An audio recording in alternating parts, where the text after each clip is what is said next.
찾아주신 하나님. 안녕하세요, 여러분. 11번째 시간이 되었습니다. 와! 와! 오늘은 드디어 아브라함인가요? 오! 아니요? 엥? 그럼 오늘은 어떤 이야기인가요? 아브라함입니다. 너무하시네요. 아브라함이나 같은 아브라를 쓰는 사람으로 그냥 맞다고 해주세요. 네네, 맞아요. 하지만 아브람은 그의 옛날 이름이고 아브라함은 하나님께서 은혜로운 약속을 담아주신 뜻깊은 이름이랍니다. 그러면 어서 빨리 시작하자고요. 바벨탑 사건 이후로 또 많은 시간이 흘렀어요. 셈의 후손들도 하나님을 잊고 우상을 섬기는 날이 오고 만 것이었죠. 그 후손들 중 우르라는 곳에 살았던 데라라는 사람이 있었어요. 데라는 아브람과 나홀을 낳았어요. 그들은 장성하여 결혼을 하였고 나홀만 아들 롯을 낳았어요. 아브람은 아이가 없었단 말이죠? 네, 없었어요. 어느 날 데라는 온 가족들을 데리고 우상을 섬기며 살았던 갈대아 땅을 떠나 가나안이라 하는 곳으로 출발했어요. 나이가 많았던 데라는 하란이라는 곳에 도착했을 때 힘이 들었는지 가나안까지 가지 못하고 거기서 오랜 시간을 보내게 되었어요. 그리고 그곳에서 죽고 말았어요. 시간이 지나 하나님은 노아와 약속하셨던 은혜로운 언약을 기억하셨어요. 그리고 그 약속을 지키시려고 셈의 후손 중에 데라의 아들 아브람을 직접 찾아주시고 만나주셨어요. 아브람아, 너는 너의 고향 친척 내 아비의 집을 떠나서 내가 너에게 보여줄 땅으로 가라. 내가 너로부터 큰 민족이 되게 하고 내게 복을 주어 내 이름이 널리 알려지게 할 것이다. 너는 복의 근원이 될 것이야. 너를 축복하는 사람에게는 내가 복을 줄 것이고 너를 저주하는 사람에게는 내가 저주를 내릴 것이다. 땅에 사는 모든 사람이 너로 말미암아 복을 받을 것이다. 떠나라 하신 하나님의 말씀에 아브람은 아내인 사레와 조카 롯과 함께 모든 것을 가지고 떠났어요. 다시 말해서 다시는 하란으로 돌아오지 않을 생각으로 그렇게 한 것이었죠. 보여주실 땅이 어디인지도 모르는데 아브람은 완전히 떠난 거예요? 네, 완전히요.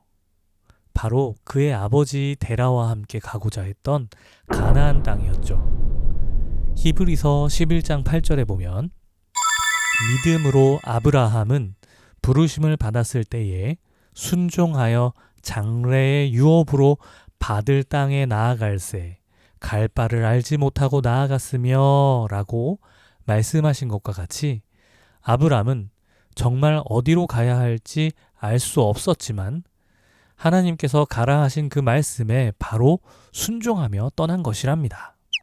더불어 하나님은 이것을 아브람의 믿음으로 여겨주신 거예요. 지금까지 하나님께서 가나안으로 가라 하신 줄 알았는데 잘못 알고 있었네요. 괜찮아요. 늦지 않았어요. 오늘부터 잘 알면 되죠. 아브람도 75세, 75살에 하란을 떠났으니까요. 네? 할아버지네요. 마침내 아브람은 가나안 땅에 들어갔어요. 점점 남쪽으로 더 내려가 세겜이라는 곳에 모래 상수리 나무라는 곳에 도착했어요. 모래 상수리 나무는 뭐예요?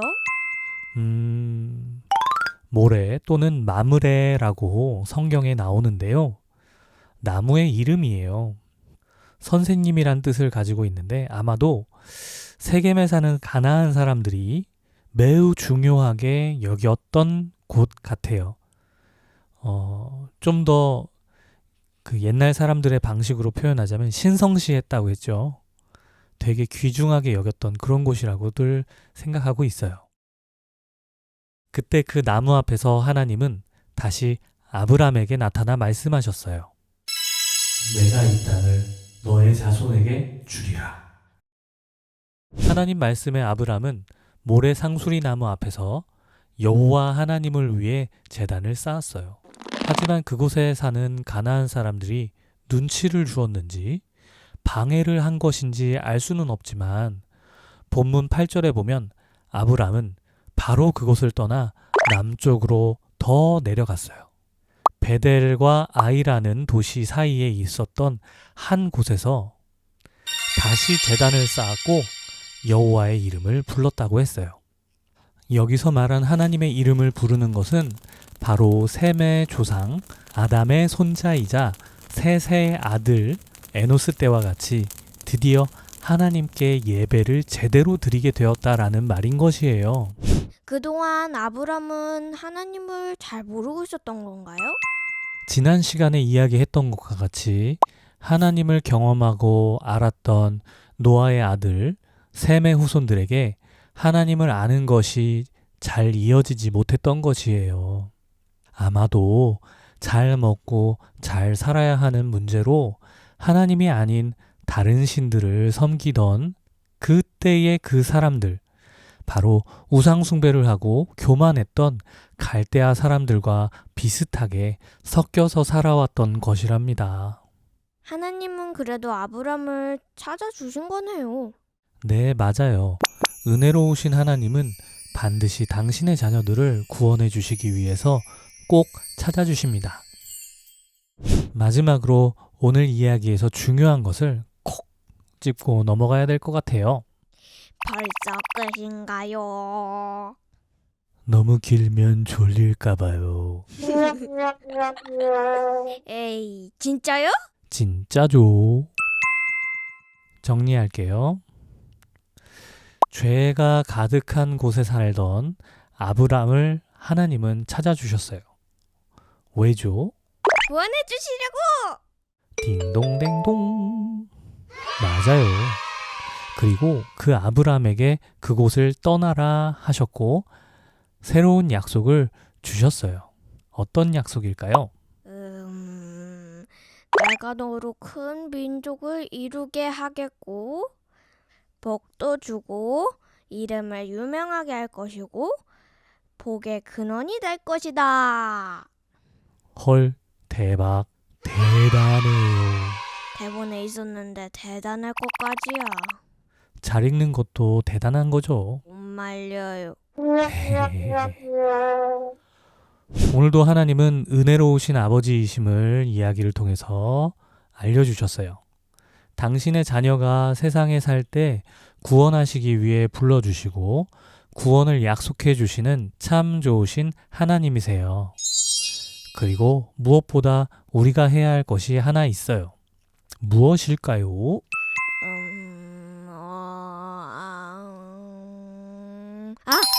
우리 아버님께서도 은혜롭게 힌트를 하나만 주세요. 그럴까요? 떠나라 하신 하나님의 말씀을 듣고 아브라함이 어떻게 했는지를 한번 생각해 보세요. 어디로 가야 할지 알지 못했지만 떠나는 것이죠? 맞죠? 앞으로 어떻게 될지 알 수는 없었지만 하나님의 말씀에 순종하는 것이에요. 은혜를 주신 하나님께 우리는 믿음으로 순종하는 것입니다. 자, 오늘도 은혜가 많으신 하나님 아버지께 감사하며 순종하는 하루가 되어보시자고요. 네! 그러면 다음 시간에 또 만나요. 안녕. 안녕. 안녕. 안녕. 안녕. 아이고, 나는 왜 이렇게 됐을까?